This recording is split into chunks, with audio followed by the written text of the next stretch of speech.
The message came at 11:47 p.m., a short vibration on a phone that rarely received anything except business orders and death threats. But this one was different. It was from an unknown number, a woman's number. "Please help me. He's going to kill me tonight.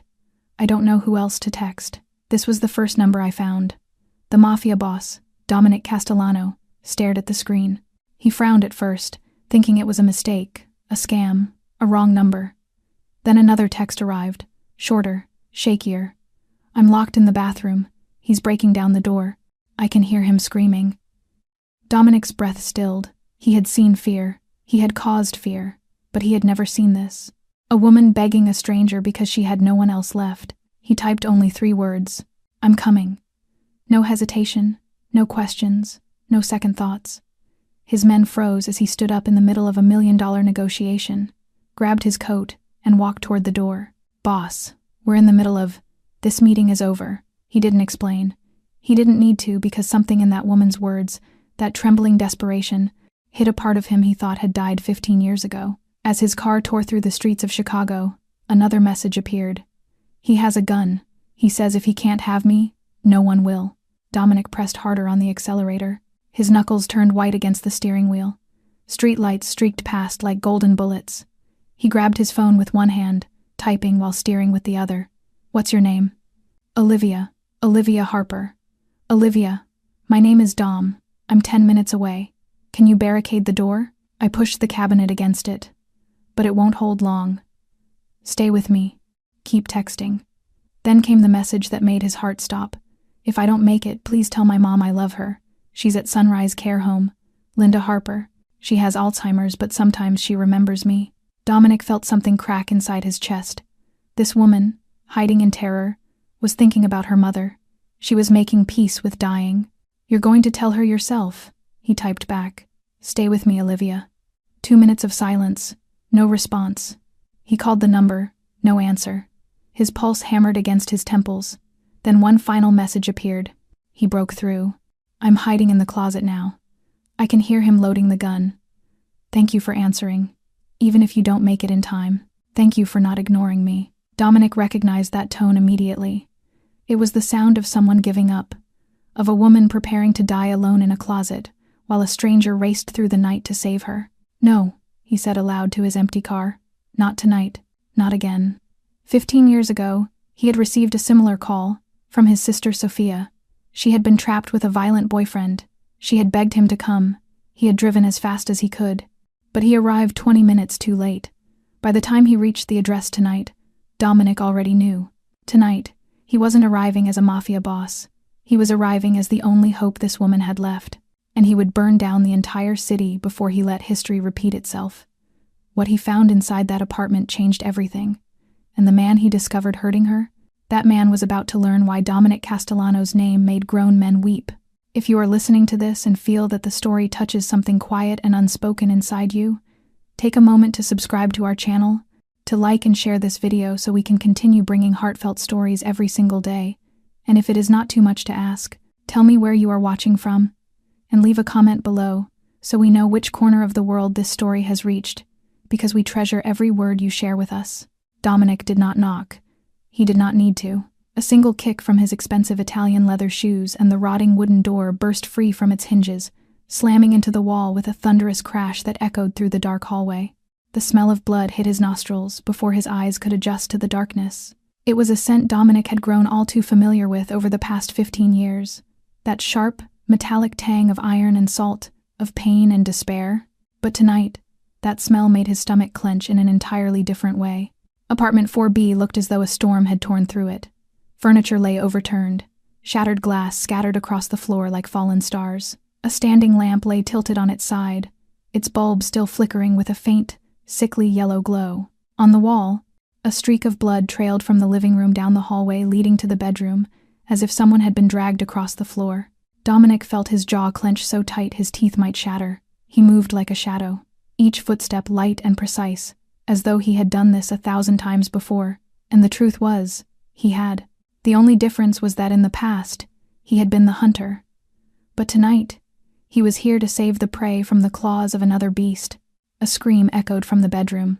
A man's voice, drunk, filled with crazed fury, and another voice, weaker, choked with tears, pleading. Dominic pushed the bedroom door wide open, and his world stopped for a single moment.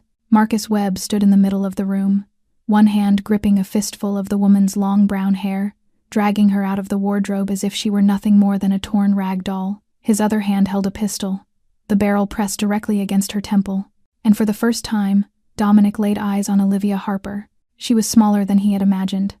Her brown hair tangled and matted with blood on one side, her face bruised, a large swelling on her left cheekbone, her lower lip split in a long gash, still oozing blood. Her white blouse had been torn at the shoulder, revealing old bruises faded to a sickly yellow-green, mingled with fresh ones turning deep purple. She looked like a flower crushed by a storm, battered, broken, but her eyes were not.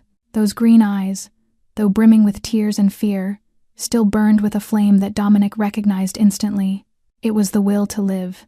It was the refusal to surrender. It was the same light that Sophia once had in her eyes, before it was extinguished forever. In that moment, Dominic no longer saw the room before him. He saw Tyler Morrison's apartment from 15 years ago. He saw his sister lying on the floor, blood flowing from the wound in her chest, her eyes already robbed of their light. He saw everything he had lost because he arrived too late. But tonight, he was not late. Tonight, he stood right here, and this woman was still breathing. Marcus spun around, the gun now aimed directly at Dominic's chest. His eyes were bloodshot from alcohol and madness. His hand trembled, but his finger remained on the trigger. He was a tall man, perhaps once handsome, before liquor and violence had twisted him into the monster standing before Dominic now. A successful lawyer, as Dominic would later discover. A man society would call accomplished. But in this room, he was nothing more than a beast pointing a gun at a defenseless woman. "Who the fuck are you?"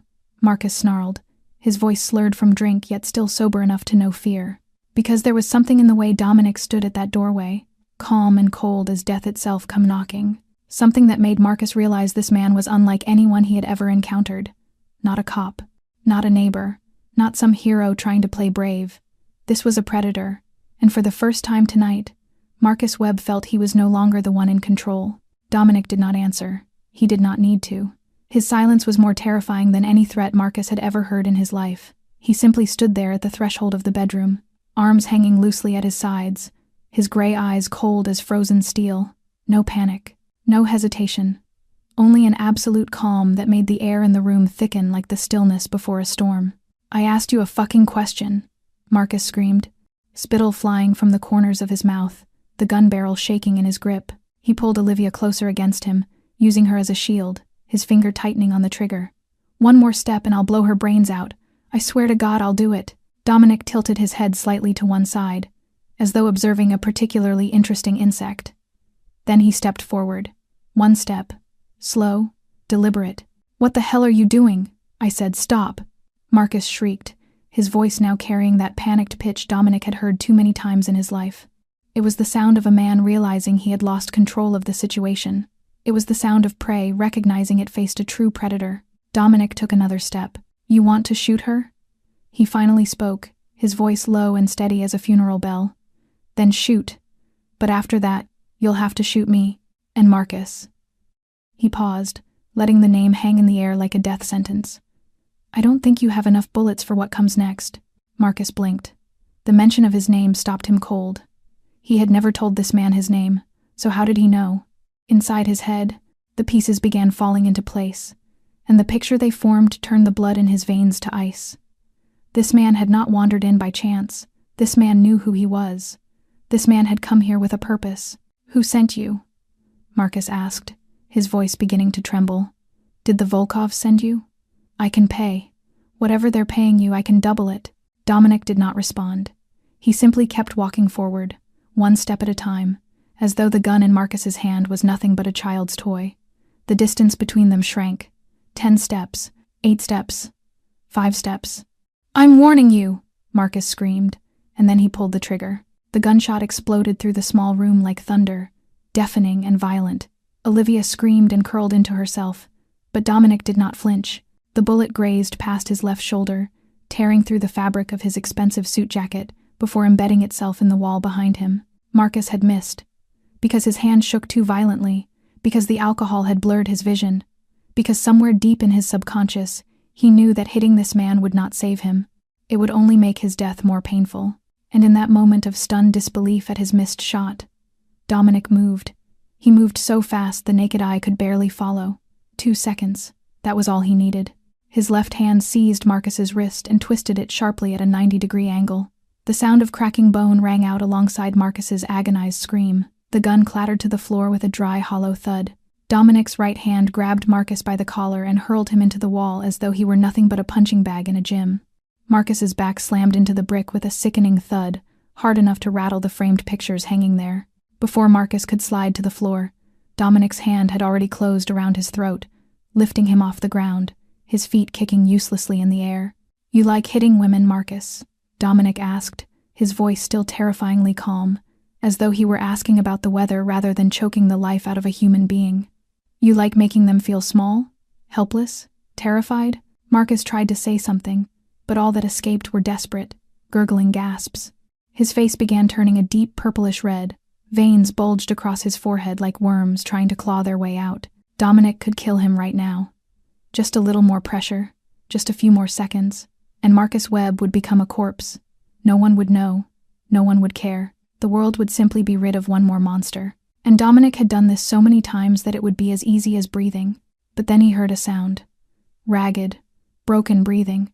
A small, choked sob. Dominic turned his head and saw Olivia. She sat huddled on the floor, her back pressed against the wardrobe, her arms wrapped around her knees like a child trying to hide from a nightmare. Her green eyes stared directly at him, at his hand squeezing Marcus's throat, at the scene of violence unfolding before her, and in those eyes, Dominic saw fear. Not fear of Marcus, fear of him, fear of the monster he was becoming right before her eyes. That look in her eyes saved Marcus Webb's life. Dominic gazed into those trembling green eyes of Olivia and realized that if he killed Marcus right now, right in front of her, he would be no different from the man he had just saved her from. He would simply be another monster in the long chain of monsters that had passed through this woman's life, and that, for a reason Dominic did not fully understand, was something he could not bear. He released his grip. Marcus dropped to the floor like a sack of potatoes, choking and gasping for air, both hands clutching at a throat now marked with the red imprint of fingers.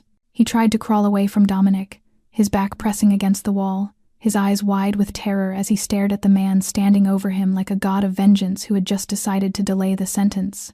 Dominic slowly crouched down, bringing his face close enough to Marcus that the man could feel the cold breath against his skin. And then he spoke, in a whisper far more terrifying than any scream. "Listen to me very carefully, Marcus. I'm only going to say this once." Marcus nodded frantically, tears and snot streaming down a face that had once been considered handsome. All his arrogance, all his aggression had melted away like morning dew before the sun. Now he was nothing but a coward trembling at the feet of someone stronger. And Dominic knew this was the true face of men like him. Brave when facing women, cowardly when facing men. "Look at your watch, Marcus." Dominic spoke, each word clear and sharp as a blade cutting into flesh. "You have exactly 24 hours. That is the only mercy you will ever get from me. I don't care where you go. I don't care what you do. But at 24 hours and 1 minute, if you are still in my city, the hunt begins. They will never find your body. Not a bone, not a tooth, not a single strand of hair. You will simply cease to exist." He paused, letting those words sink into Marcus's panicked mind. "And if you ever think about coming back for her, if you ever think about sending someone else to hurt her, if I even hear that you've spoken her name to another living soul, I will find you. It doesn't matter if you run to the other side of the world. It doesn't matter if you hide in a hole in the ground. I will find you, Marcus. And what I do to you will make tonight look like a gentle conversation between friends." Marcus opened his mouth, perhaps to beg, perhaps to make promises. But Dominic had already risen and turned his back on him. "Get out." Those 2 words rang out like a gunshot, carrying a command that could not be refused. Marcus did not need to be told twice. He crawled toward the door, his broken wrist dangling at a grotesque angle, his legs stumbling as though he had forgotten how to walk. He did not dare look back at Olivia. He did not dare look back at the man who had spared his life. He simply crawled, ran, dragged himself out of the apartment, out of the 4th floor, out of the building, and vanished into the Chicago night like a cockroach fleeing from light. The sound of his stumbling footsteps grew distant, fainter and fainter. until the apartment sank into complete silence. Dominic stood motionless in the middle of the ruined living room, his back turned to Olivia. He did not turn around to look at her. He could not. Not yet, because if he turned around now, she would see what he was trying to hide. His hands were shaking, not from fear.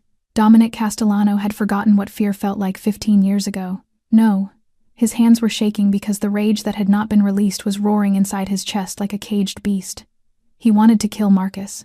God, how badly he wanted to kill him. He wanted to squeeze that throat until the light faded from those cowardly eyes. He wanted to make him pay for every bruise on Olivia's body, for every tear she had shed, for every night she had lain awake in terror. But he had not done it. And that, strangely enough, left him feeling both relieved and hollow. Dominic closed his eyes, drew in a deep breath, and tried to restrain the monster within. He had lived 15 years as a man with nothing left to lose. He had killed without hesitation, had destroyed lives without a shred of remorse. But tonight, he had chosen mercy. Not for Marcus, but for Olivia. For the woman sitting trembling in the corner of the bedroom, the one who had sent a message to a stranger's phone number with the fragile hope that someone, anyone, would come to save her. He did not want her to remember this night as the night she witnessed a murder. He wanted her to remember it as the night someone finally came. At last, Dominic turned around. Olivia still sat huddled in the corner of the bedroom, exactly where he had last seen her. Her arms wrapped tightly around her knees, her body trembling like a leaf in a storm. Her tangled brown hair partially hid her face, but Dominic could still see her eyes watching him through the blood-matted strands. Those eyes no longer held the fear she had shown when she watched him choking Marcus.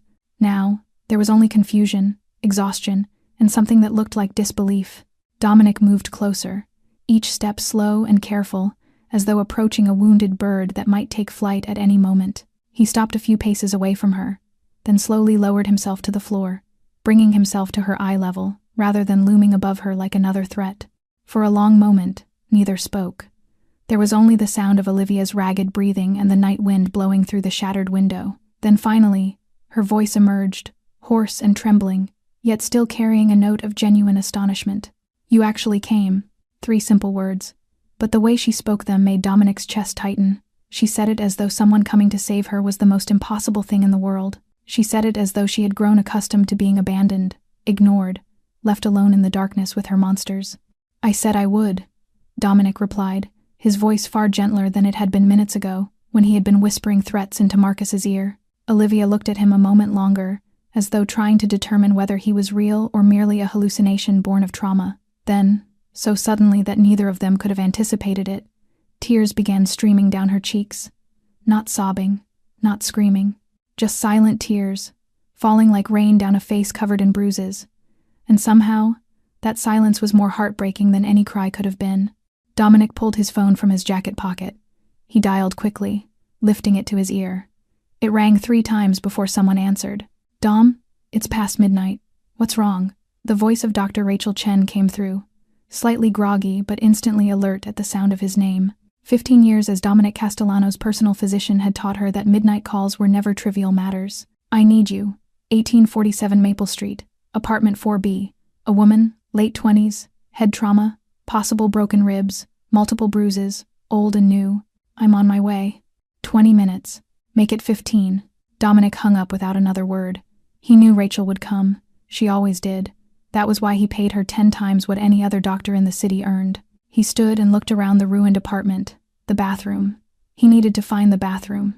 He stepped through the debris, found a clean towel in the cabinet, and turned on the warm water. He dipped the towel, wrung it gently, then returned to the bedroom. Olivia still sat in the same spot, but her eyes had followed his every movement. Dominic knelt before her, lifting the warm towel close to her face but not touching her. "May I?" he asked, his voice soft as a breath. Olivia hesitated for a second, then nodded. Dominic's hand moved slowly, gently pressing the warm towel against the bleeding wound on her forehead. She flinched when the fabric touched her skin but did not pull away. He wiped the dried blood from her cheekbones, around the gash on her lip, along her jawline. Each motion was so slow and careful it bordered on tender. These were the hands that had once choked the life out of men. These were the hands that had pulled triggers without hesitation. These were the hands that had built an entire criminal empire on the blood and tears of enemies. But now, they touched Olivia's face as though she were made of crystal, as though the slightest pressure might shatter her completely. Why? Olivia whispered, her voice hoarse from crying and screaming. Why did you come? You don't know me. I'm nobody to you. Dominic paused, the towel still resting against her cheek. The question should have been simple to answer. He could say it was the right thing to do. He could say he happened to be nearby. He could say anything to fill the silence and continue the night as a kind stranger who happened to save someone. But when he looked into those green eyes gazing back at him with such heartbreaking sincerity, he found he could not lie. Because someone I loved once needed help like you. He finally answered, his voice dropping low, as though each word was being pulled from somewhere deep within his chest. And no one came for her. Olivia did not ask more. She did not need to. Because she could see the pain in his gray eyes, a pain that had cooled to ash but had never truly gone out. She realized that the man kneeling before her had not come only to save her. He had come to save someone he had failed to save a very long time ago. 14 minutes later, a knock sounded at the door. Dominic rose from where he had been sitting beside Olivia on the floor and went to open it. Doctor. Rachel Chen stood at the threshold with a black medical bag in her hand, her dark hair hastily pinned up and her sharp eyes sweeping across the ruined apartment. She was a Chinese-American woman in her mid-40s, petite but radiating a quiet authority that only those who have seen too much ever possess. 15 years as Dominic Castellano's personal physician had taught her to stitch wounds on killers, to close her eyes to questions better left unasked, and to refrain from judging the work of the man standing before her. But when she saw Olivia huddled in the corner of the bedroom, something in her gaze shifted. This was not some mafioso shot in a territorial war. This was a young woman, battered and broken, looking back at her with the eyes of someone who had forgotten what it felt like to be cared for. Rachel said nothing. She simply stepped past Dominic, set her medical bag on the floor, and knelt before Olivia with a smile surprisingly gentle. Hello, sweetheart. My name is Rachel. I'm a doctor. I'm here to help you. Is that okay? Olivia glanced toward Dominic as though asking permission, and only when he gave a slight nod did she turn back to Rachel and nod her consent. The examination proceeded in near-complete silence. Rachel worked with the professionalism and tenderness that only the finest physicians possess, checking each wound, each bruise, each swelling on Olivia's body. She shone a small flashlight into her eyes, testing the pupillary reflex. She pressed gently on the ribs and felt Olivia flinch with pain. She rolled up the sleeves of her shirt and saw old bruises faded to yellow-green layered between fresh ones turning deep purple. Dominic stood in the corner of the room, watching everything. Each time Rachel discovered another wound, his jaw clenched a little tighter. Each time Olivia flinched in pain, his hands curled into fists. He had witnessed violence. He had inflicted violence. But seeing the evidence of abuse spanning months, perhaps years, written across this woman's body, he felt something boiling in his chest that he could not name. After about 20 minutes, Rachel stood and stepped out of the bedroom, motioning for Dominic to follow. They stood in the hallway, far enough that Olivia could not hear but close enough that Dominic could still see her through the doorway. Mild concussion, Rachel began, her voice low and serious, her fingers tracing the dark bruise blooming across Olivia's side. But it's the ribs I'm worried about. 2 fractures on the left side. Every breath she takes right now feels like inhaling broken glass. If she exerts herself, even a little, she risks puncturing a lung.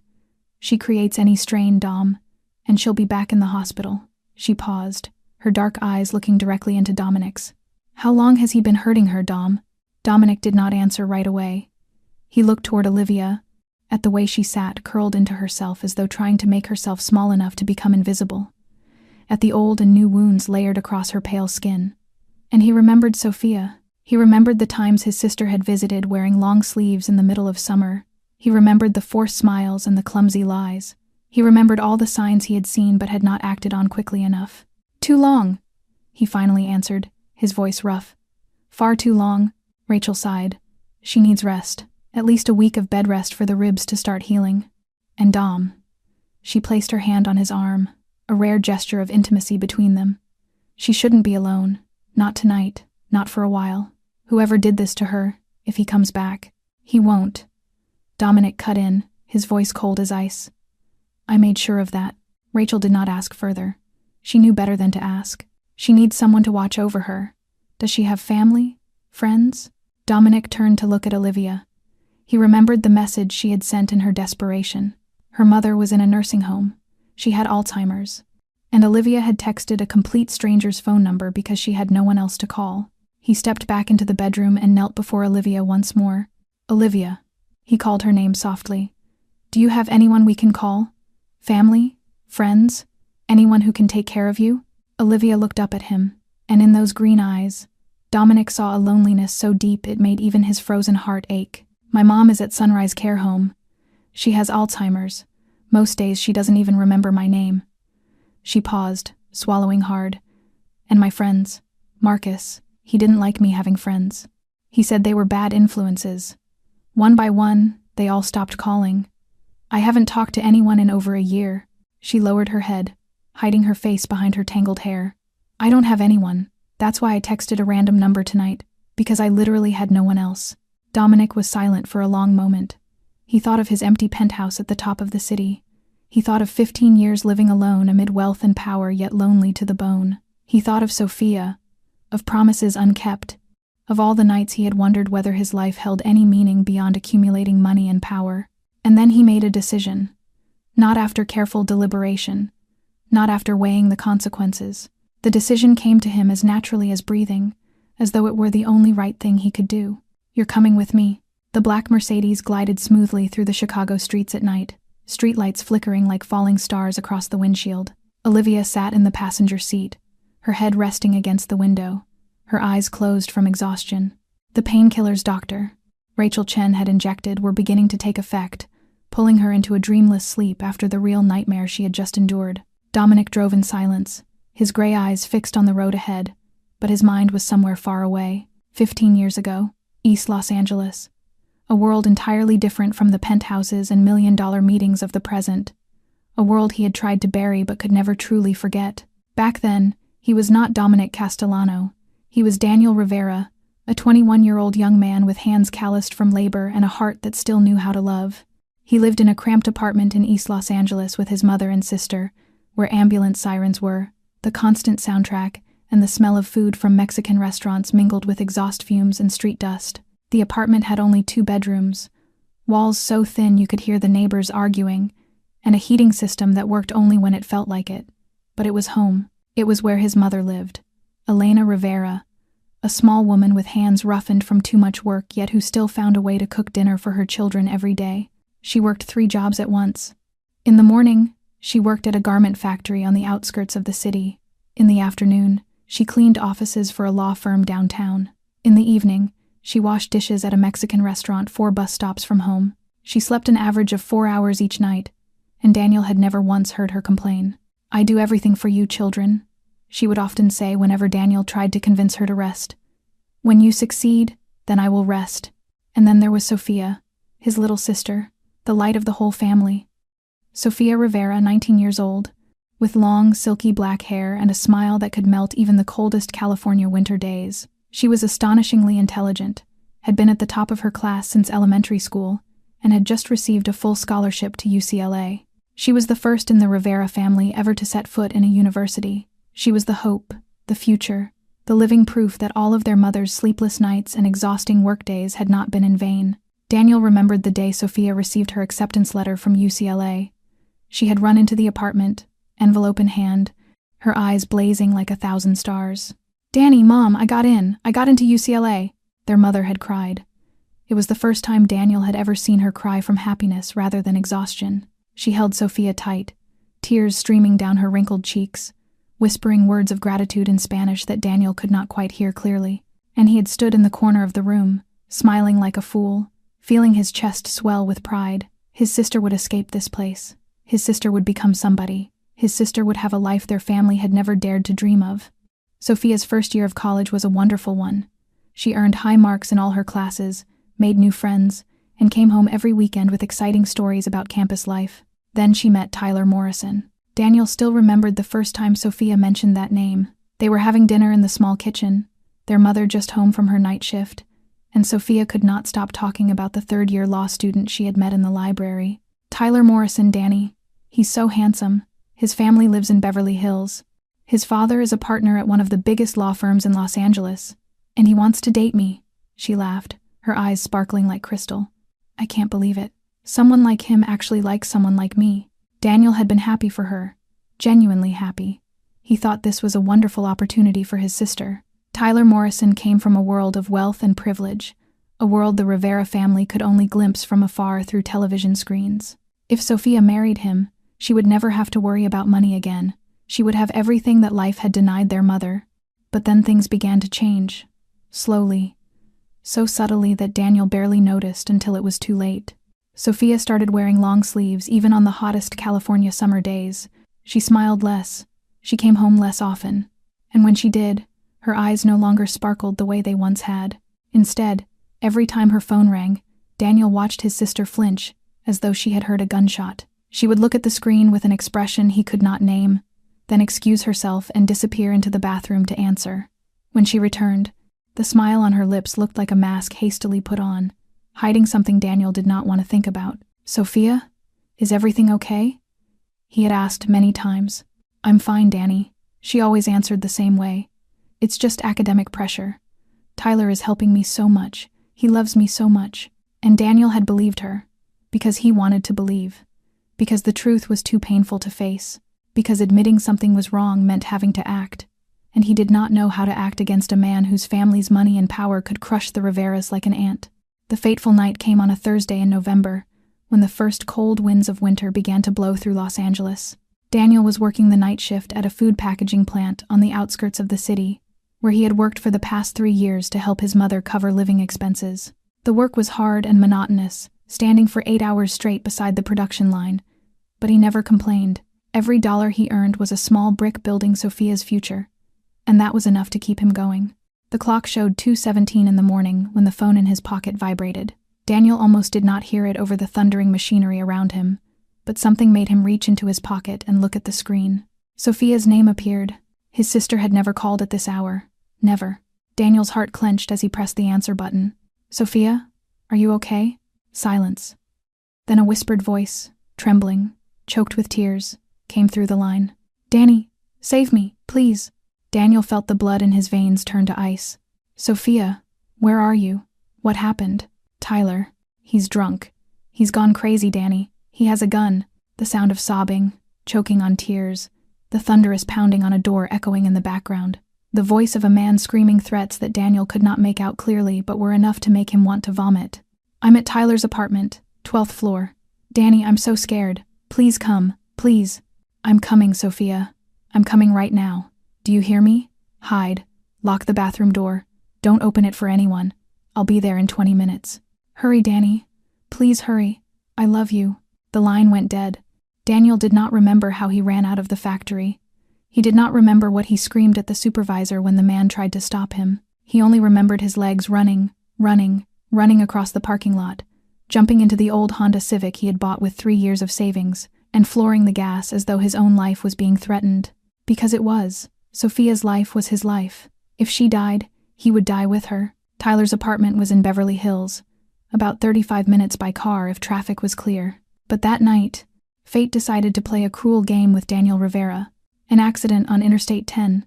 3 cars had collided, blocking nearly all the lanes. Police lights flashed red and blue like the eyes of demons laughing at him. Traffic came to a complete standstill.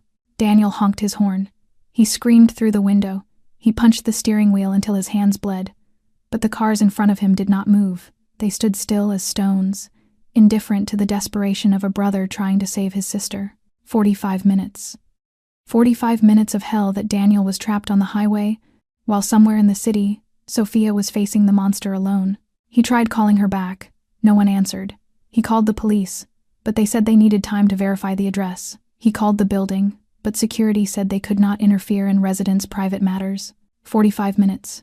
2,700 seconds. Each second that passed was a knife plunged into Daniel's heart.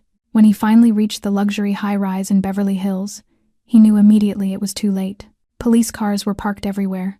An ambulance with lights still flashing but no siren. A crowd gathered in the lobby, whispering to one another in voices filled with fear and morbid curiosity. And on the sidewalk in front of the building, 2 black body bags lay side by side like a final, cruel farewell. Daniel leapt from the car without bothering to turn off the engine or close the door. He ran toward the body bags, but a police officer stopped him. "Sir, you can't go there. This is a crime scene." "That's my sister," Daniel screamed, his voice shattering into jagged pieces. "Sophia Rivera. That's my sister in there." The officer looked at him with eyes Daniel would never forget.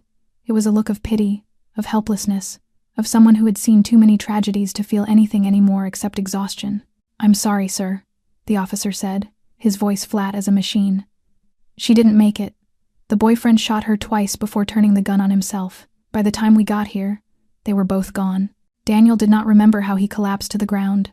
He did not remember how he screamed. He only remembered the feeling of someone reaching into his chest and ripping out his heart, leaving behind a black hole, empty and cold. Sophia, his baby sister, the child he had held in his arms when she was born, the little girl he had taught to ride a bicycle, had helped with homework, had promised to protect at all costs. She had lain there, in that cold black body bag, and he had not arrived in time. 45 minutes. If he had been faster by 45 minutes. If not for that damned accident. If he had acted sooner when he saw the signs. If. Those ifs would haunt Daniel Rivera for the rest of his life. Their mother did not survive the shock. Elena Rivera, the resilient woman who had worked 3 jobs at once without ever complaining, collapsed completely after her daughter's death. Her heart, already weakened by years of overwork, stopped beating 2 years later. She passed away in her sleep, and Daniel always wondered whether she had died of illness or simply because she no longer had a reason to live.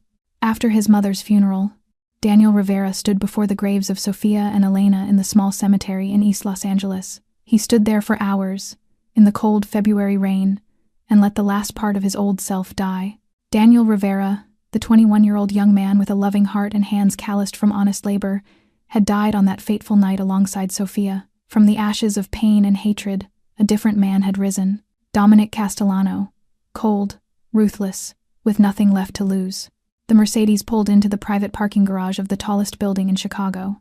Dominic turned off the engine and sat still for a moment, letting the memories of Sophia and his mother slowly sink to the bottom of his mind, where he had kept them locked away for 15 years. Then he turned to look at Olivia. She had awakened at some point, her green eyes wide open, looking around with the confusion of someone who did not know where she was or why she was here. "We're here," Dominic said gently. "Can you walk?" Olivia nodded, though her body still ached from the wounds Marcus had left behind. Dominic stepped out of the car and walked around to her side, opening the door and offering his hand. She hesitated for a second, before placing her small hand in his palm, letting him help her out of the car. They entered a private elevator, the kind that stopped at only 1 floor and required a special keycard to activate. Dominic swiped the card, and the cabin began its silent ascent. 52 floors. Olivia watched the numbers flash on the control panel and felt her ears pop from the rapid change in altitude. When the elevator doors opened, she had to catch her breath. Dominic Castellano's penthouse spread before her eyes like another world. Soaring ceilings with floor-to-ceiling glass walls looked out over all of Chicago at night, millions of lights twinkling like a carpet of stars. The floor was polished black marble reflecting the glow from crystal chandeliers suspended high above. The furniture was minimalist but expensive. Gray charcoal leather sofas, glass tables with stainless steel legs, walnut bookshelves running along one wall. Everything was perfect. Everything was expensive. Everything was so cold it made Olivia want to shiver. Because amid all that luxury, there was not a single photograph, not a single memento, not a single sign that this was the home of a human being with memories, with feelings, with connections to the outside world. This penthouse looked more like a showroom in an architecture magazine than a place to live. Beautiful, perfect, and utterly soulless. "You live here alone?" Olivia asked, her voice echoing in the vast space before being swallowed by the silence. Dominic stepped inside, removed his jacket, and draped it over the back of the sofa. He did not look at her when he answered, his eyes gazing out the glass windows toward the city lights flickering far below. "I don't really live," he said, his voice flat as though stating an obvious truth. "I just exist." Olivia did not know how to respond.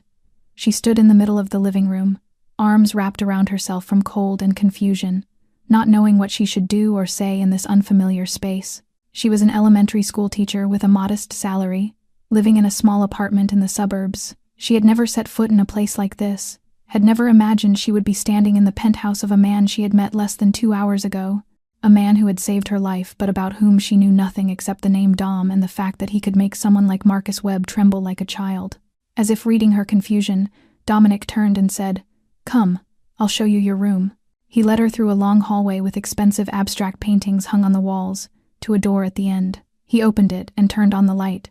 revealing a spacious bedroom with a king-size bed, pristine white sheets, and a large window overlooking Lake Michigan. "This is your room for as long as you need it," Dominic said. Then he pointed to the lock on the door. "There's a lock on the inside. You can lock it whenever you want. No one enters if you don't want." He paused, and when he spoke again, his voice was softer, almost gentle. "Especially me." Olivia looked at the lock, then at Dominic. This man, who had just choked Marcus Webb as though he were nothing but a straw doll, was standing here promising her that he would not enter her room without her permission. He was giving her control, the right to decide, the right to say no. Things that Marcus had stripped from her bit by bit over the past 2 years. "Thank you," she whispered, and she was not just thanking him for the room. Dominic nodded. "Bathroom is through that door. There are fresh towels and a change of clothes in the closet. They might be a bit big, but they're clean. Get some rest. We'll talk more in the morning." He turned and walked away. But before he disappeared through the doorway, Olivia called after him. "Dom." He stopped but did not turn around. "Thank you. For everything. For coming when no one else would." Dominic stood still for a moment, his back still facing her. Then he gave a slight nod and vanished into the darkness of the hallway. Olivia closed the door. She looked at the lock for a long moment, then slowly turned the latch. A small click echoed in the silent room, and somehow, that tiny sound carried an enormous weight. For the first time in 2 years, Olivia Harper was in a room with a lock she could control. For the first time in 2 years, no one could burst in at midnight. No one could drag her out of bed. No one could hurt her without her permission. For the first time in 2 years, she felt safe. And that realization, simple yet so profoundly painful, broke the dam she had built around her emotions. Olivia leaned her back against the door and slowly slid to the floor. Tears began to flow, not from fear as they had so many times before, but from relief. She cried for the 2 years of hell that had just ended. She cried for the girl she had been before she met Marcus. She cried for a stranger who had driven through the night to save her because of a text message sent to the wrong number. And somewhere in this cold penthouse, she knew that her life would never be the same again. The first light of morning crept through the thin curtains, waking Olivia from a dreamless sleep. She lay still for a moment, eyes fixed on the unfamiliar ceiling, trying to remember where she was. Then the memories of the previous night crashed over her like a wave, bringing the smell of blood, the sound of gunfire, and the cold gray eyes of the man who had saved her. Her body ached as she slowly sat up. Her cracked ribs protested with every movement, and her face felt tight from the bruises and swelling. But she was alive. She was still breathing. And last night had not been her final night as she had feared. Olivia stepped out of bed and looked around the room in the daylight. Everything remained as luxurious and cold as the night before, but somehow the sunlight made the space feel a little less frightening. She found the clothes Dominic had mentioned, a white button-down shirt and gray jogger pants, both too large for her small frame but clean and comfortable. She changed, washed her face in the bathroom with expensive toiletries she dared not look at the price of, and slowly unlocked her door. The hallway was as silent as the night before. Olivia walked softly across the marble floor, feeling like an intruder in someone else's castle. When she reached the living room, she stopped at the threshold. Dominic stood before the massive glass wall, his back to her, gazing out at Chicago awakening beneath the dawn. In his hand was a cup of coffee, but from the way he held it, motionless and forgotten, Olivia knew it had long gone cold. The early morning light fell across his face as he stood at an angle, and Olivia saw what the darkness of the previous night had concealed. Faint lines around the corners of his eyes, not from age, but from too many sleepless nights. The taut tendons in his neck, as though he carried an invisible weight upon his shoulders. And his gray eyes, when the light caught them, looked emptier than any eyes she had ever seen. This was a man exhausted to the bone, Olivia realized. Not the exhaustion of a single sleepless night, but the kind that accumulates over years, the kind that burrows into the soul and cannot be healed by rest. "You didn't sleep?" Olivia spoke, her voice still hoarse from just waking. Dominic did not flinch. Perhaps he had known she was standing there all along, with the instincts of a predator always alert to every movement around him. He turned to look at her, and Olivia noticed he still wore the same suit from the night before, having only removed the jacket and loosened his tie. "I haven't slept properly in 15 years, he replied, his voice flat as though speaking of the weather rather than admitting to 15 years of insomnia. Then he gestured toward the nearby dining table. "There's breakfast. Rachel had it delivered this morning. You should eat something." Olivia walked to the table and found a breakfast spread she had only ever seen in movies about the wealthy. Croissants, fresh fruit, eggs sunny side up, crispy bacon, freshly squeezed orange juice, and a pot of steaming hot coffee. She sat down and began to eat, not because she was hungry but because she did not know what else to do. Dominic remained standing by the window, but he had turned to watch her. Silence stretched between them, not exactly uncomfortable but not easy either. Finally, Olivia set down her croissant and looked up. "You probably want to know who I am," she said. "Why some random woman texted your number in the middle of the night begging for help." Dominic tilted his head slightly but said nothing, waiting for her to continue. Olivia drew a deep breath. "My name is Olivia Harper. I'm 27. I'm an elementary school teacher at Lincoln Elementary. Or at least I was until Marcus made me quit 6 months ago. He said I was spending too much time with the kids and not enough time with him." She laughed, but it was a bitter laugh devoid of any joy. "I met Marcus 2 years ago at a charity event. He was charming, successful, handsome, a lawyer at one of the biggest firms in Chicago. He said all the right things, did all the right things. My friend said I was lucky. My mom, before her Alzheimer's got bad, said he seemed like a good man." She paused, eyes dropping to the plate of food. "The first time he hit me was 6 months into the relationship. He apologized for hours afterward, cried, said it would never happen again, and I believed him." Her voice trembled slightly as she continued. "But it did happen again, and again, and again. Each time he apologized. Each time he promised to change. Each time I believed him because I wanted to believe him. Because admitting the truth meant admitting that I had wasted 2 years of my life on a monster. Because leaving seemed scarier than staying." She looked up at Dominic, her green eyes brimming with tears but refusing to let them fall. "He said he loved me, and I believed him." Dominic set his cold cup of coffee on the table and stepped closer. He did not sit down, but he stood close enough for Olivia to see the expression on his face, and what she saw was not the judgment or pity she had feared. It was understanding. "That's not your fault," Dominic said, his voice low and solid. "Men like him know how to manipulate. They know how to make you feel like you're the problem, like you're the one who needs to try harder, love more, forgive faster. They break you down piece by piece until you forget who you were before them." He paused, and when he spoke again, something painful flickered through his gray eyes. "Someone I loved once believed the same lies. She stayed because she thought he would change. She stayed because she was scared. She stayed until it was too late." Olivia looked at him, and in that moment, she understood. The woman he had failed to save. That was why he came when she called. That was why he had not slept in 15 years. "Your sister?" she asked softly. Dominic did not answer. He did not need to. His silence said everything. 3 days passed in the penthouse like a strange dream Olivia was not sure she wanted to wake from. Dominic was mostly absent during the day, disappearing behind closed doors into the room he called his office. But he always appeared at dinner time to sit with her, asking how she felt, whether her wounds were healing, whether she needed anything. Their conversations were brief and cautious, like two strangers trying to understand each other without wanting to cross invisible boundaries. Olivia spent most of her time reading in the penthouse's small library, gazing at Chicago from above, and trying not to think about Marcus or the uncertain future awaiting her. But on the 4th day, everything changed. Olivia was walking from her bedroom to the living room when she heard low voices drifting from Dominic's office.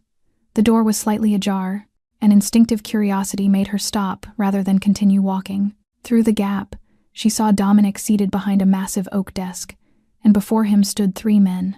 They wore black suits, stood straight as soldiers awaiting orders, and the way they spoke to Dominic, heads bowed in deference, calling him boss, made the blood in Olivia's veins turn cold. "Volkov is moving cargo through the southern port. If we act tonight, we can intercept the shipment and send them a clear message," one of the men said. Dominic nodded slowly, his finger tapping lightly on the desk. "How many of their people?" "About 15, armed.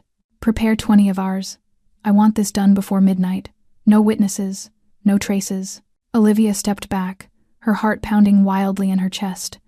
The pieces began falling into place in her mind like heavy stones. This lavish penthouse, the men bowing their heads and calling him boss, the way Marcus had trembled like a child when facing him, the way he spoke of making people disappear without anyone finding the body. Dominic Castellano was not a wealthy businessman as she had tried to convince herself to believe. He was a mafia boss. She was living in the house of a criminal. Olivia turned, intending to run back to her room, gather her things, and find a way out of here as quickly as possible. But the moment she turned, she collided with a solid wall. No, not a wall. Dominic's chest. He had been standing right behind her the whole time, silent as a ghost, his gray eyes looking down at her with an unreadable expression. "How much did you hear?"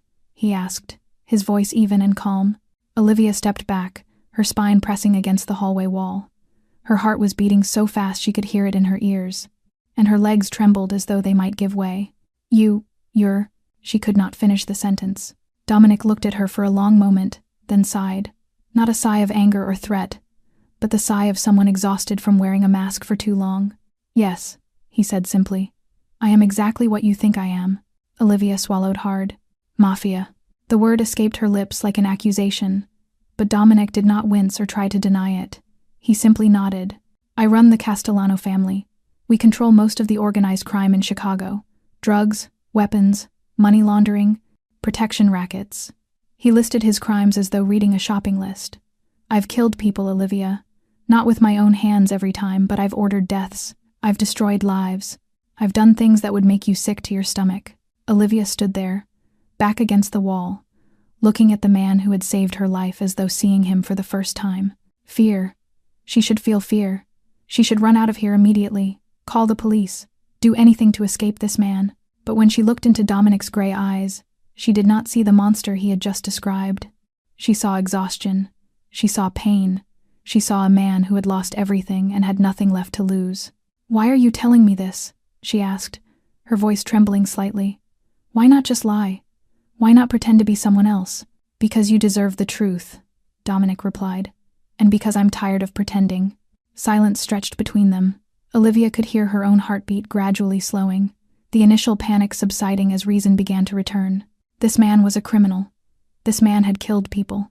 But this man was also the one who had driven through the night to save a stranger because of a text message sent to the wrong number. "You saved me." She finally spoke, her voice steadier than she expected. "Bad men don't do that." Dominic looked at her, and in that moment, the cold mask on his face cracked.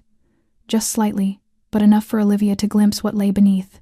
"Maybe I'm not trying to save you," he said quietly. "Maybe I'm trying to save myself." They stood there, in the cold hallway of the penthouse, looking at each other as though gazing into a mirror, not as rescuer and rescued, not as mafia boss and domestic violence victim, but as two shattered souls drifting through a world full of darkness, who had somehow found each other in the night.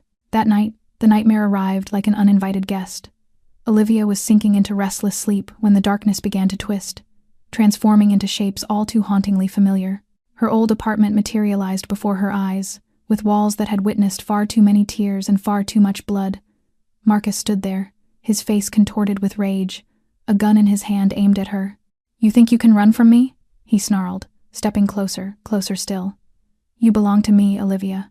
You will always belong to me." She tried to run, but her feet seemed nailed to the floor.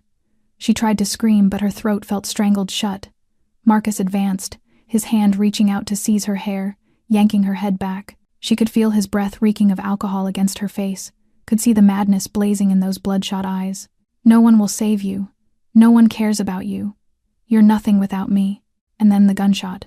Olivia jolted awake, her scream tearing through the silence of the night. "Marcus, no, please," she cried out, eyes wide open yet seeing nothing, still trapped in the limbo between nightmare and reality. Sweat soaked through her nightclothes, her heart pounding wildly, as though trying to burst from her chest. It took several seconds before she realized where she was. Dominic's penthouse, Chicago. Safe. She was safe. Olivia hugged her knees, struggling to control her ragged breathing.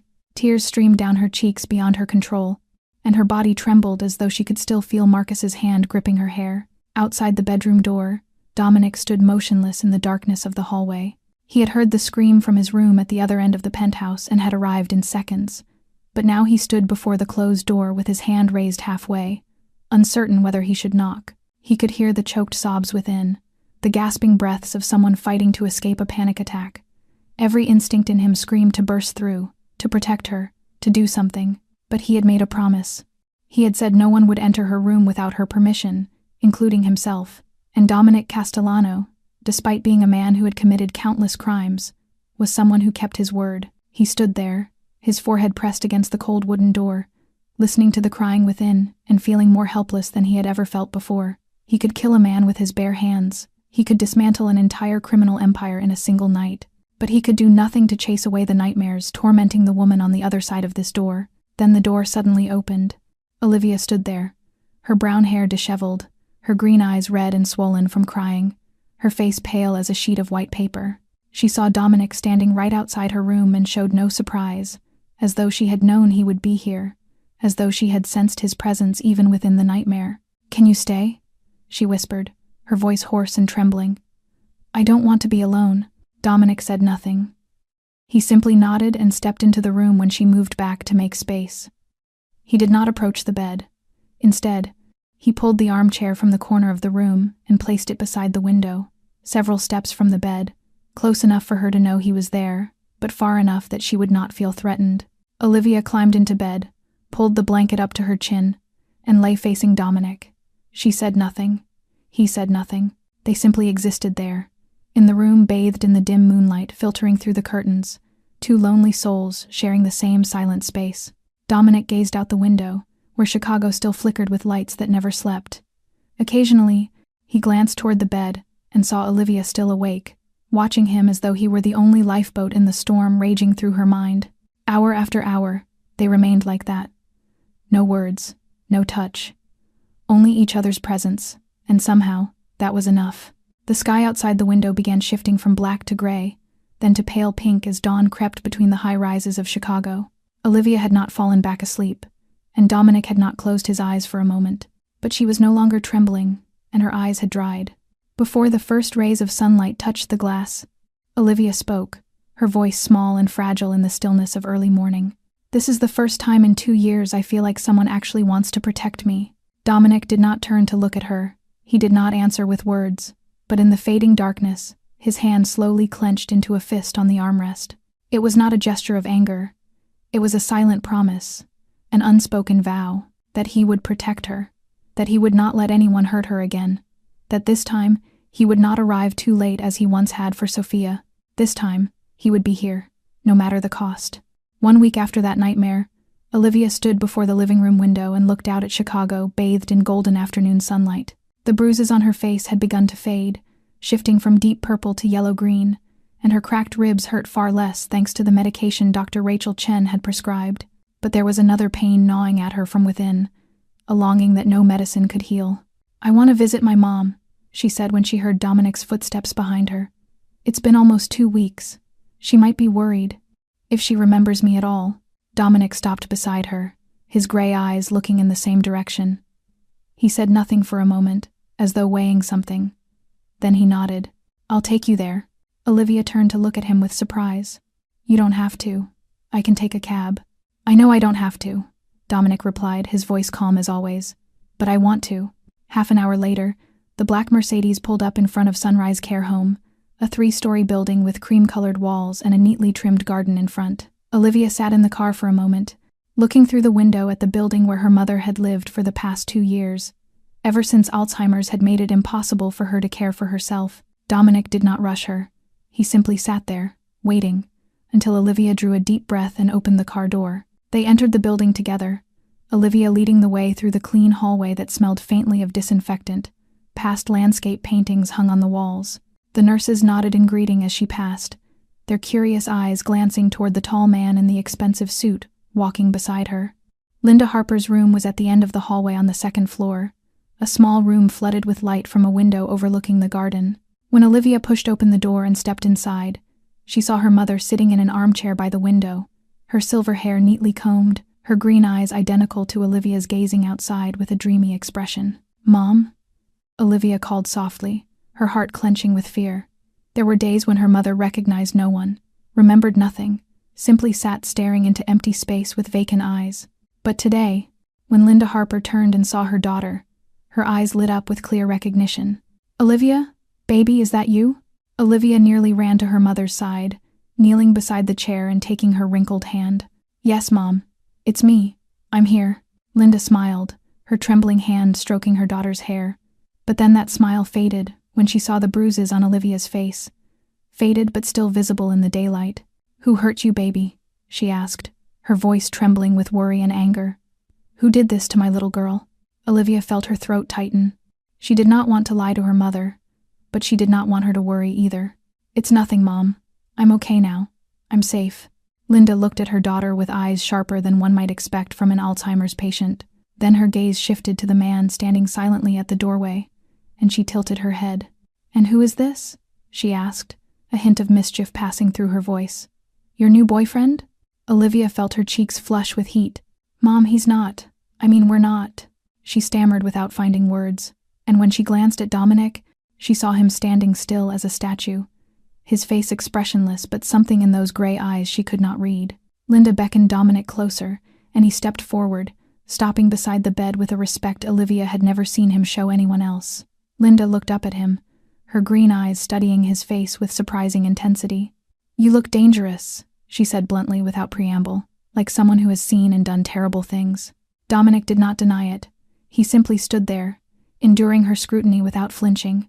Linda was silent for a moment. Then she reached out and took Dominic's hand. Her wrinkled hand looked small in his palm, but her grip was unexpectedly firm. But your eyes aren't evil, she said, her voice gentler now. I've seen evil. I saw it in the eyes of the man who hurt my daughter before. You're not like him. Then she squeezed his hand tighter and looked directly into his eyes. Promise me you won't make my daughter cry. Dominic looked into Linda Harper's green eyes identical to her daughter's, and he saw in them a mother trying to protect her child even as illness stole her memories day by day. I promise, ma'am, he said, his voice low and solid. They stayed another hour, listening to Linda tell stories from the past that she still remembered, looking at old photographs Olivia had brought on previous visits. Then when she began to tire and drift into sleep, Olivia kissed her mother's forehead and left with Dominic. On the drive back to the penthouse, Olivia sat in silence for a long while, watching the Chicago streets glide past outside the window. Then she turned to look at Dominic. Why did you promise her? She asked. You barely know me. You don't owe my mother anything. Why did you promise? Dominic did not take his eyes from the road, but his face changed, becoming subtly softer. Because I once promised my sister I'd protect her, he said, his voice dropping low as though he were pulling each word from somewhere deep within his chest. I failed. He paused, drawing a deep breath. This time, I won't. Time did not pass in the penthouse. It was stolen. The following 2 weeks felt like a held breath, a suspended reality severed from the brutal world below. The cold glass fortress atop Chicago didn't just change. It thawed. Laughter, conversation. The smell of home-cooked food instead of orders from 5-star restaurants. The presence of another person in a space where Dominic had lived alone for 15 years. Dinner became their unspoken ritual. Every day, no matter how busy Dominic was with his work, he always returned to the penthouse at exactly 7 in the evening to sit at the dining table with Olivia. At first, those dinners were filled with awkward silences and polite questions, like two strangers trying to find common ground. But gradually, the awkwardness melted away and gave way to real conversation. Olivia told him about her students, about little Tommy who cried every morning because he missed his mother, about Sarah with the curly hair and a smile that could melt ice. She spoke of her college years, of dreams of becoming a writer before the realities of life pushed her into teaching, of her mother when she was still healthy and the afternoons the two of them spent baking together in their small kitchen. Dominic listened more than he spoke, but occasionally he shared fragments of his past, about East Los Angeles and the cramped apartment filled with laughter, about his mother and the plates of enchiladas she cooked every Sunday, about Sophia and how she could talk for hours about the books she read. He did not speak of the darkness. He did not speak of the years that followed, but Olivia did not ask, and her silence was a gift he did not know he needed so desperately. In the second week, Olivia discovered that Dominic Castellano, the most powerful mafia boss in Chicago, the man who made the entire underworld tremble, had never cooked for himself in his life. You're kidding, she said, her green eyes wide with astonishment when he admitted it. You've never made yourself so much as a sandwich? Dominic shrugged, a gesture almost sheepish that Olivia had never seen from him before. I have people who do that for me. Well, not anymore, Olivia declared. She tried to stand up to head to the kitchen, but a sharp gasp escaped her lips as her hand flew to her injured side. Her face paled, legs buckling slightly. Dominic was at her side in a heartbeat, his arm supporting her weight. Sit, he commanded, though his voice was laced with panic. You're not cooking anything. I can't just sit here, she whispered, catching her breath. But I can teach you. And so, the feared Mafia boss found himself standing in his pristine kitchen, sleeves rolled up, following the instructions of the small woman perched on a bar stool.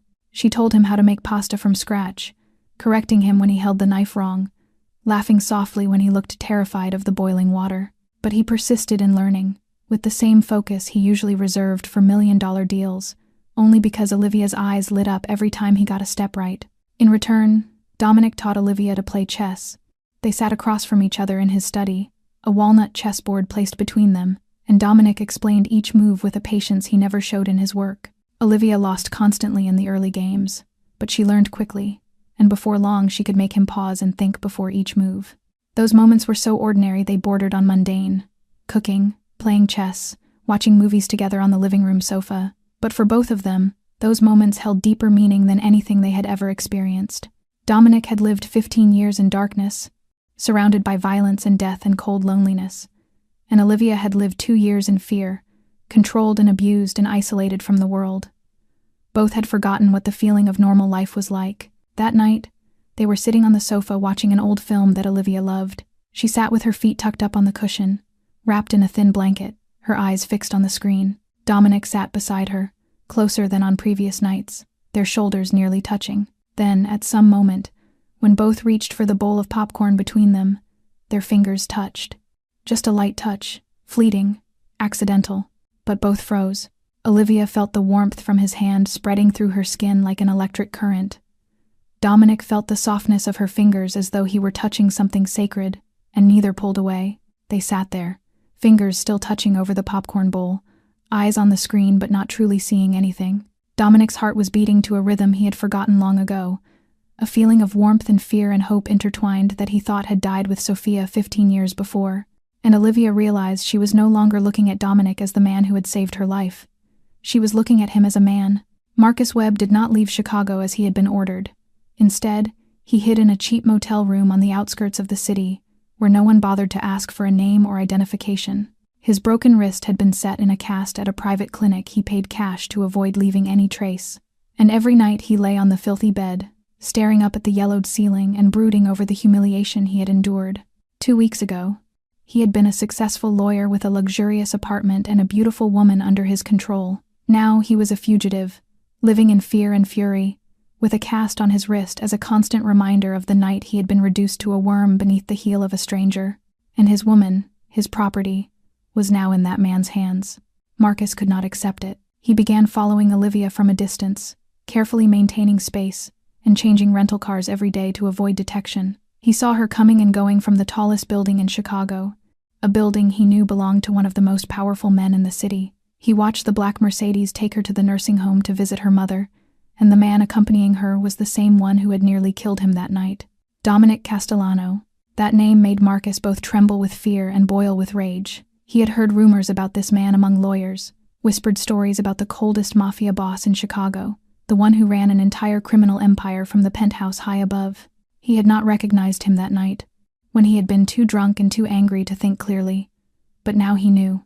And he also knew that he alone could never touch Castellano or Olivia. He needed allies. He needed someone powerful enough to stand against the mafia boss who was stealing his woman. And in the Chicago underworld, only one force could counterbalance the Castellano family, the Volkov family. The Russian mafia had held a grudge against Dominic Castellano for years, ever since Castellano expanded his territory and swallowed a significant portion of their operations on the South Shore. Viktor Volkov, the head of the family, was a ruthless man with silver hair and blue eyes cold as Siberian ice, who had sworn to reclaim what Castellano had taken. And when Marcus Webb appeared at his door with information about Dominic Castellano's newest weakness, Victor listened with undisguised interest. "Who is she?" Victor asked, his finger tapping lightly on the oak desk in his office. Why would Castellano care about some unknown elementary school teacher? Marcus told him everything. About the night Castellano burst into his apartment, about the way the mafia boss looked at Olivia, protecting her as though she were the most precious thing in the world, about how she was living in his penthouse, dining with him every evening, visiting her mother with him like a real couple. She is his weakness, Marcus concluded, his eyes bright with hatred. For the first time in 15 years, Dominic Castellano has something to lose. Victor smiled, the smile of a wolf who had just caught the scent of wounded prey. And what do you want in exchange for this information, lawyer? Protection.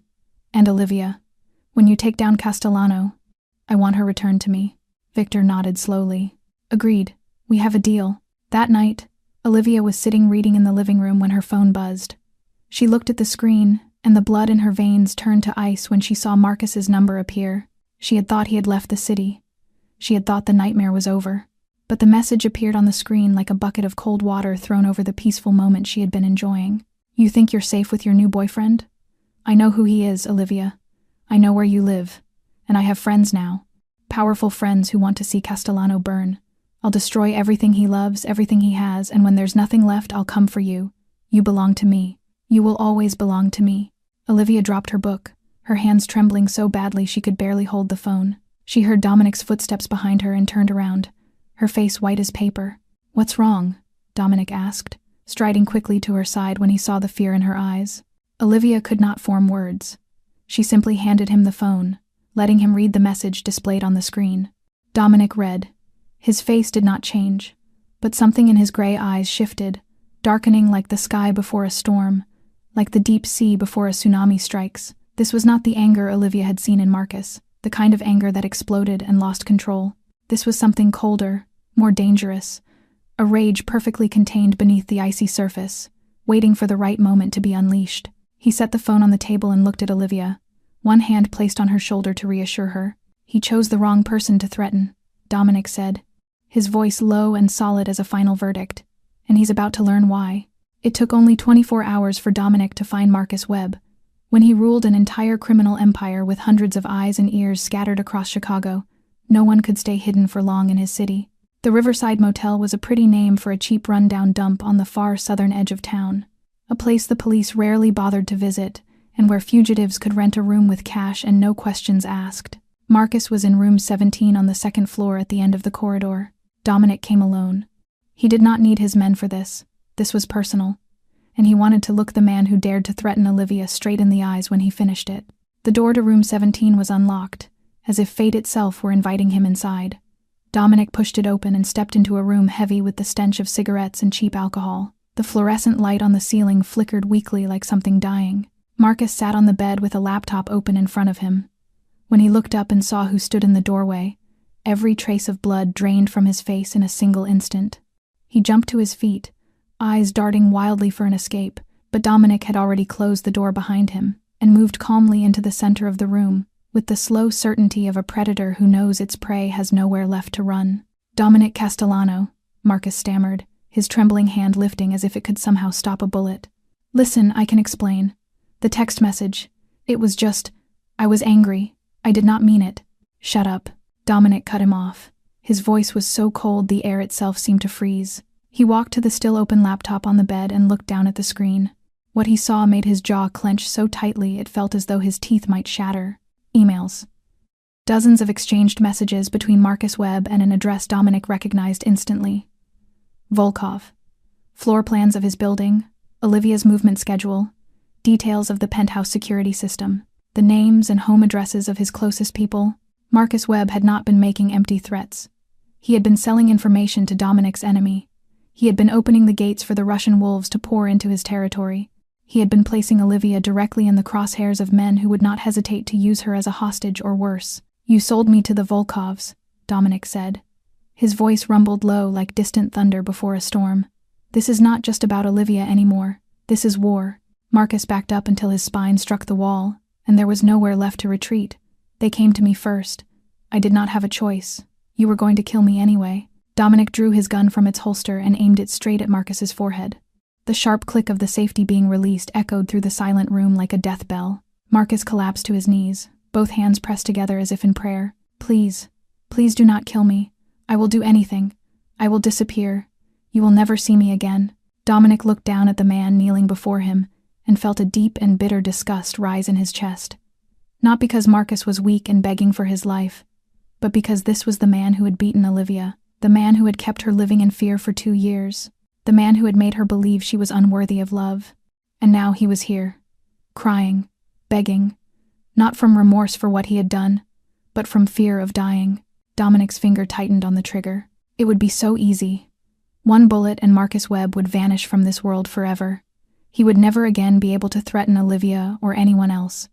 Dominic had killed before, many times. His conscience had long since hardened. One more body would change nothing. But then he thought of Olivia. He thought of her green eyes when she asked if bad people could ever do good things. He thought of the way she had looked at him during the past weeks. Not with fear, not with judgment, but with something that felt dangerously close to hope. As if she believed he could be better than the man he himself believed he was. He thought of the promise he had made to Linda, that he would never make her daughter cry. If he killed Marcus tonight, he would return to the penthouse with blood on his hands, and even if Olivia never knew, he would know, and that would change the way he looked into her eyes. "I will not kill you," Dominic said. Marcus lifted his face with a pitiful spark of hope. "Not because you deserve to live. Not because I have forgiven you for what you did to Olivia, or for selling me to the Volkovs." Dominic bent down, bringing his face so close that Marcus could see the storm raging inside his gray eyes. "But because there is someone I do not want to disappoint." Dominic straightened and took out his phone. He dialed a number already saved and waited. "Agent Sterling, this is Dominic Castellano. I have a gift for you." 20 minutes later, Marcus Webb was led out of the motel in handcuffs by 4 FBI agents wearing black jackets. Dominic stood in the shadows, watching coldly as Marcus was shoved into the vehicle. Hours earlier, Dominic had already sent Agent Morrison a thick file of evidence, proof of domestic abuse, including photographs of Olivia's injuries, 5 years of tax evasion records from Marcus's law firm, and most important of all, the emails proving Marcus's connection to the Volkov criminal organization. Enough charges to make Marcus Webb rot in federal prison for no less than 20 years. No bail. No brilliant lawyer could save him. This was how Dominic Castellano took revenge when he chose not to kill. More painful than death. Longer than any bullet could ever be.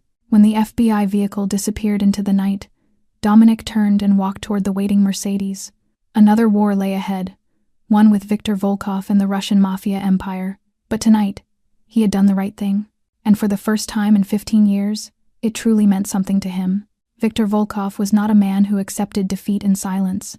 Just 3 days after Marcus Webb was arrested by the FBI, the Russian mob boss ordered retaliation. If he could not obtain information from the inside trader, he would send a far more direct message to Dominic Castellano through blood and bullets. The ambush took place in the evening as Dominic was on his way back to the penthouse after a meeting with contacts on the south side. 2 black SUVs blocked the front of his Mercedes at a deserted intersection. Before the driver could react, gunfire erupted like fireworks from hell. Vincent, who always sat in the front passenger seat, pulled Dominic down to the car floor in an instant. Even so, one bullet shattered through the window and tore a long line across the left shoulder of the boss. The shootout lasted less than 3 minutes before Castellano's reinforcements arrived and pushed the attackers back. 2 of Dominic's men were wounded. One of Volkov's men died on the spot. The Mercedes was riddled with holes like a hive. But Dominic was alive, and in their world, that was all that mattered. Olivia was standing in the living room when the elevator doors opened and Dominic stepped into the penthouse. She turned with a smile, ready to greet him as she did every night. That smile froze when she saw him. Dominic's white shirt was soaked with blood from his left shoulder down to his waist. His face was pale. His lips were tightly pressed together in pain. Vincent was supporting him as if he might collapse at any moment. "Oh my God," Olivia gasped as she rushed to his side, trembling fingers touching the blood on his shirt. "What happened? Are you okay? We need to call an ambulance." "No ambulance," Dominic said through clenched teeth. "Rachel is on her way, but you are bleeding. You need a hospital." I said no. His voice cut off all further argument. Olivia stepped back as if she had been struck. Vincent helped Dominic sit on the sofa and began cutting away the shirt to expose the wound. The gash was deep and long, but the bullet had only grazed him instead of lodging inside. Luck, or perhaps Vincent's skill in pulling him down at the exact right moment. Dr. Rachel Chen arrived 15 minutes later and treated the wound with her usual clinical precision. Olivia stood in the corner of the room, arms wrapped tightly around herself, watching the scene grow darker in her eyes. Blood, guns, wounds. This was not the first time she had seen violence, but it was the first time she truly understood that it would never end. Not as long as she stayed beside Dominic. When Rachel left and Vincent withdrew into another room, Olivia finally spoke. Her voice shook, but steel lived inside it. "Is this your world, Dom? Blood and violence every day?" Dominic lifted his gaze to her. The fresh bandage on his shoulder still throbbed. He saw fear in her eyes, horror, and something that felt like disappointment. It hurt more than any bullet. This is the world I had to build to survive, he said wearily. I never pretended to be someone else, Olivia. You always knew who I was. I knew you were dangerous. I did not know I would have to watch you bleed on the couch every other night. Her voice rose as tears streamed down her face. I did not know I would have to wonder every time you walk out that door whether you will come back alive. This is who I am, Dominic said. Each word fell between them like a heavy stone. This is all I know how to be. Olivia shook her head as tears flowed freely. I do not know if I can live in this world, Dom.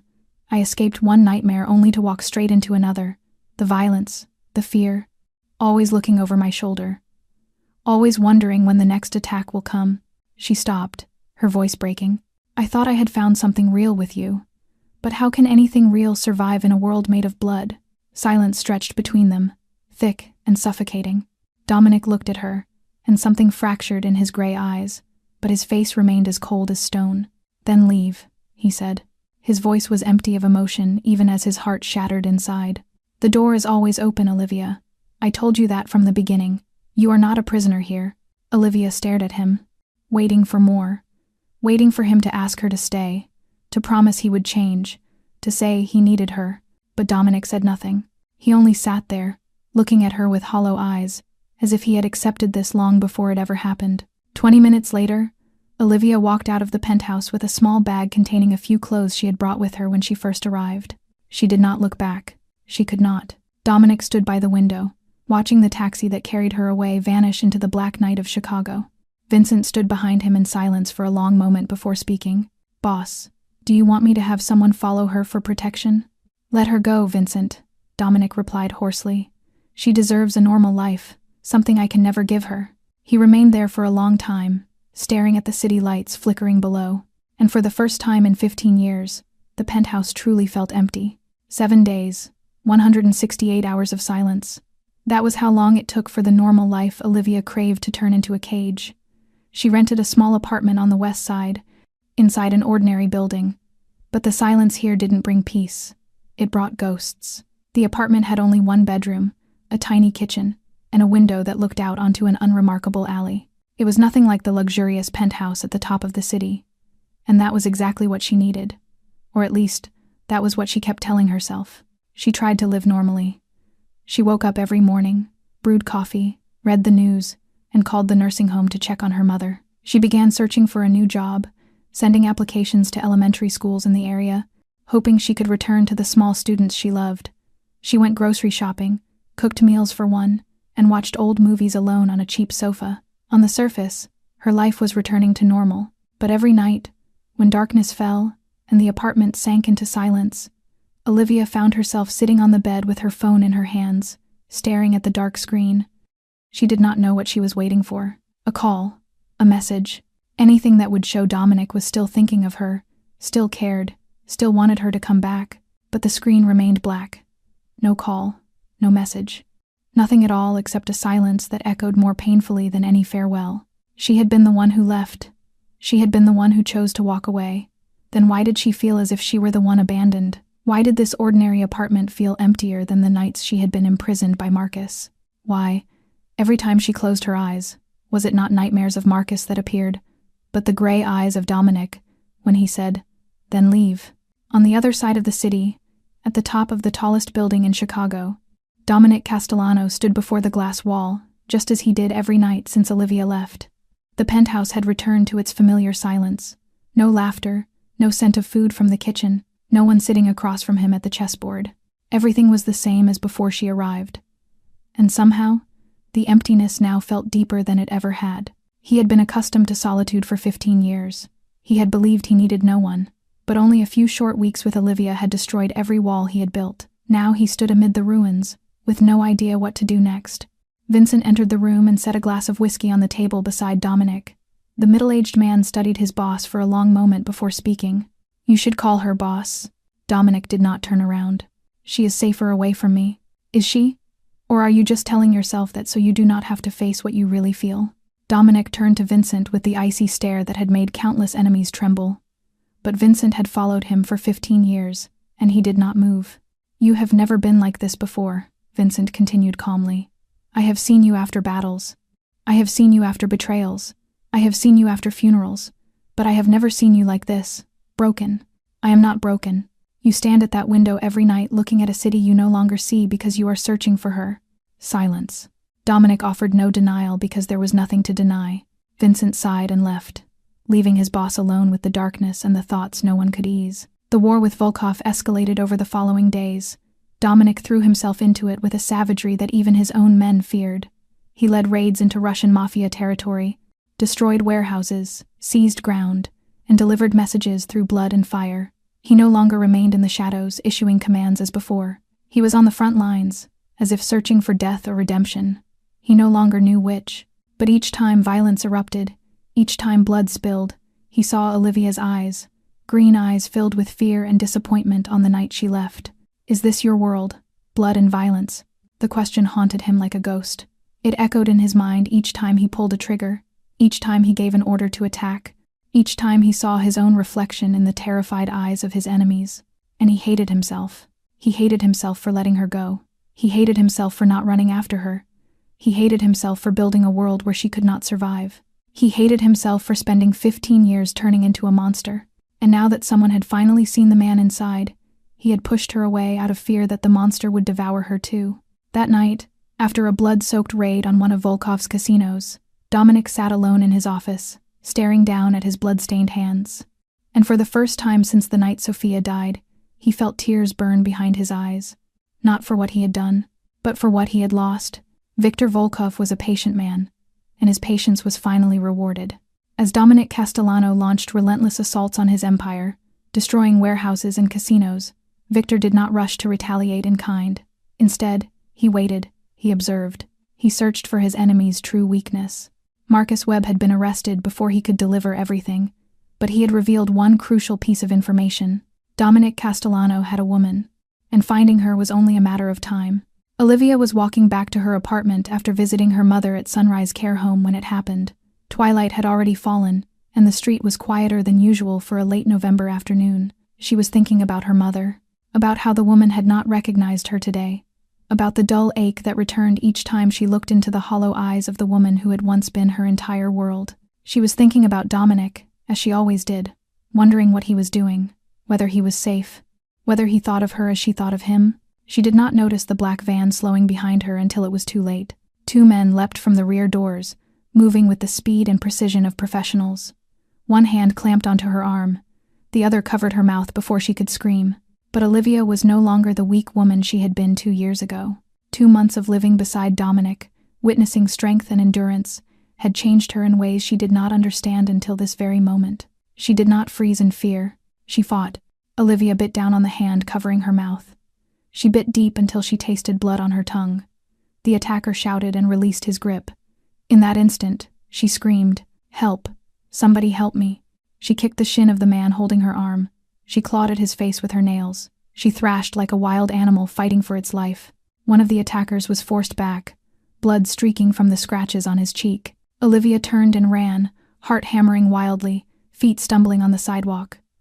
Her hand fumbled for the phone in her pocket. Her fingers trembled across the screen. She did not think. Instinct guided her. And the number she dialed was not the police. Dom, help. She managed only those 3 words before one of the attackers caught up, ripped the phone from her hand and shoved it into his pocket with a sneer. She saw his face beneath the streetlight, cold, merciless. Then a damp cloth was pressed over her nose. The sharp reek of chemicals flooded her lungs. The world began to spin. The last thing she remembered was her body collapsing, rough arms lifting her, and darkness swallowing everything. On the other side of the city, inside the penthouse office, Dominic was in a meeting with Vincent and his contacts regarding the war with Volkov when his phone rang. He glanced at the screen. His heart missed a beat when he saw Olivia's name. She had not called him even once since she left. He answered with a trembling hand. And what he heard froze his blood solid. "Dom, help." Olivia's voice, panicked and desperate, cut off mid-sentence. Screams, sounds of struggle, the growl of an unfamiliar male voice speaking Russian. Then the phone hit the ground and the line went dead. Dominic shot to his feet. His chair crashed backward onto the floor. Everyone in the room froze at the sight of the boss's face. It was no longer the cold, controlled expression they knew. It was the face of a man watching hell open before his eyes. 15 years earlier, he had received a call like this from Sophia. He had driven through the night. He had prayed to a God he no longer believed in. He had promised everything in exchange for arriving in time. But he had not arrived in time. He had arrived to see a black body bag on the sidewalk. "Not again," he whispered, his voice like wind cutting through clenched teeth. "Not again, not again." The final shout thundered through the office as Dominic moved with a speed and decisiveness that only desperation could produce. "Vincent, track her phone right now," he ordered as he ran for the door. "Call everyone. Everyone. I want all armed men ready in 15 minutes. Vincent did not ask questions. There was no need. He had followed Dominic long enough to know when his boss was standing at the edge. "The phone is moving toward the South District," Vincent said, after minutes of frantic typing on the laptop. "The old industrial zone. That is Volkov territory." "Warehouse number 7, Dominic snarled as he checked his weapon. "That is their nest." 20 minutes later, a convoy of 7 black SUVs tore through the streets of Chicago like bullets through the night. Dominic sat in the front passenger seat of the lead vehicle, eyes locked straight ahead, jaw clenched hard enough to shatter teeth. He was not thinking like a mafia boss planning an assault. He was not calculating losses, strategy, or political consequences. He was thinking only of Olivia, of her green eyes, of her smile when she taught him how to cook pasta, of the way she laughed when he burned the garlic, of the night she sat in the dark after a nightmare and said she felt safe when he was near, of the promise he made to Linda that he would never make her daughter cry. He had failed Sophia. He had arrived 45 minutes late and had lived with that regret for 15 years. He would not fail again. Not with Olivia. Not tonight. "Faster," he ordered the driver. His voice was no longer that of Dominic Castellano, the powerful mafia boss. It was the voice of Daniel Rivera, the brother who lost his sister and never forgave himself. "Drive faster." Warehouse number 7 rose out of the darkness like a sleeping concrete beast, but Dominic knew it was awake inside, and waiting. Dim light leaked through filthy windows, revealing movement within. The trucks parked all around confirmed what he already knew. Olivia was here. He did not wait. He did not plan. He did not calculate losses.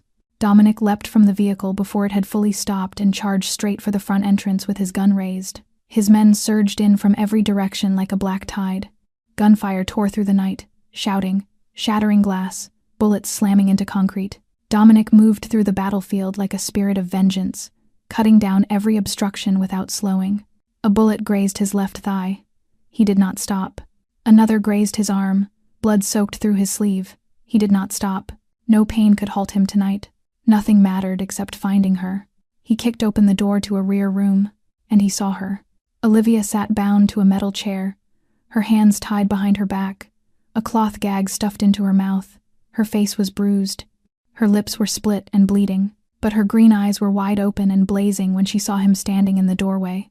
Viktor Volkov stood behind her with a gun pressed to her head. A cold smile stretched across his aged face. "Castellano, at last. I have been waiting for you."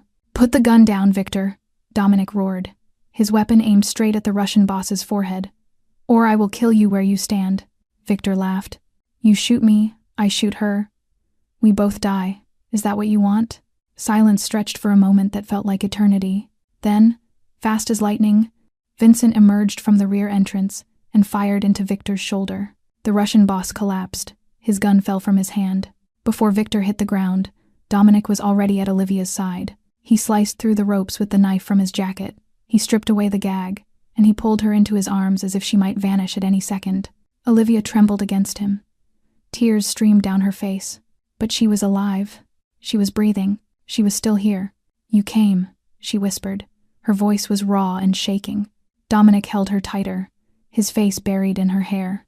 And for the first time in 15 years, he let the tears fall freely. "I will always come," he whispered back. "Always." Viktor Volkov was taken alive and delivered to the FBI along with overwhelming evidence of the Russian mafia's criminal operations. The Volkov empire fell in a single night, and Dominic Castellano stood in its ruins with the woman he loved in his arms. At the hospital, Dominic remained at Olivia's bedside through the entire night. His own wounds were bandaged, but he refused a private room. He wanted to stay here, beside her, watching her breathe, watching the gentle rise and fall of her chest, needing to be certain this was not a dream. When Olivia woke the next morning, the first thing she saw was Dominic's gray eyes watching her with something she had never seen in them before: tenderness, vulnerability, love. "I built walls for 15 years, he said. his voice low and trembling. "I thought nothing could break them. Then you sent one message to a wrong number, and everything I built came crashing down." Olivia smiled. She lifted her hand and touched his face. Her fingers traced the tired lines at the corners of his eyes. "Maybe because I was never trying to get in," she whispered. "I only needed help, and you came." "I almost lost you," he said. His voice broke. "Just like I lost Sophia. I do not think I could survive that again." "You did not lose me." She took his hand and placed it over her chest where her heart beat steadily. "I am right here, and I am not going anywhere." Dominic bent down and kissed her. It was their first kiss. Gentle, sweet, filled with unspoken promises. It was the kiss of two broken souls who had finally found each other, of two lonely hearts that had finally found home. 6 months later, Dominic Castellano announced his withdrawal from the underworld. He handed the empire over to Vincent with instructions to transition all operations into legitimate business within 5 years. He no longer wanted to build a kingdom on blood and tears. He wanted to build a life with Olivia, a normal life, one neither of them had ever known. Olivia founded a non-profit organization to help victims of domestic violence. It was funded by Dominic's fortune and guided by her boundless compassion. She wanted to help women like the one she used to be. Women trapped in toxic relationships with no idea how to escape. She wanted to be a voice for the voiceless, a light for those who had lost hope. One spring afternoon, Dominic took Olivia to a cemetery in East Los Angeles. They stood before 2 graves resting side by side. The names carved in stone read Elena Rivera and Sofia Rivera. Dominic knelt. He placed a bouquet of white roses on his sister's grave, and for the first time in 15 years, he spoke to her. "Sophia, I am sorry I arrived too late," he whispered, his voice breaking. "I am sorry I could not save you. But I want you to know, I did not forget my promise. I saved someone, Sophia. I saved her, and I will keep my promise to you every day for the rest of my life." Olivia knelt beside him. She took his hand and rested her head against his shoulder. "Thank you, Sophia," she said to the grave. "Thank you for teaching him to keep his promise. I will take good care of him." They rose and walked away hand in hand beneath the golden afternoon sun. Behind them, the 2 graves rested in peace. And if one listened closely, it almost sounded as if the wind whispered a blessing from those who had passed. One mistakenly sent message, one midnight cry for help, one mafia boss with a shattered heart, and one woman with a bruised soul. That was all it took to change 2 lives forever. Because sometimes, a wrong number leads to the right person. Sometimes, lost souls find each other in the dark. And sometimes, even the hardest hearts can learn how to love again. The wrong number led to the right salvation. And that, my dear friends, is the story of Dominic and Olivia. A story of love, of redemption, and of the power of compassion. This story teaches us that it is never too late to change, never too dark to find light, never too broken to be healed. It reminds us that behind every cold exterior is a story, a pain, a wound that has not yet healed. And sometimes, all a person needs is someone who believes in them, someone who sees the human being beneath the hardened shell. If you or someone you know is experiencing domestic violence, please remember that you are not alone. Seek help. Speak up. Believe that a better life is waiting ahead. Thank you for staying with us until the very last moment of this story. If this story touched your heart, please subscribe to our channel. Click like and share this video so that more people may hear stories with meaning like this one. We truly want to know how this story made you feel.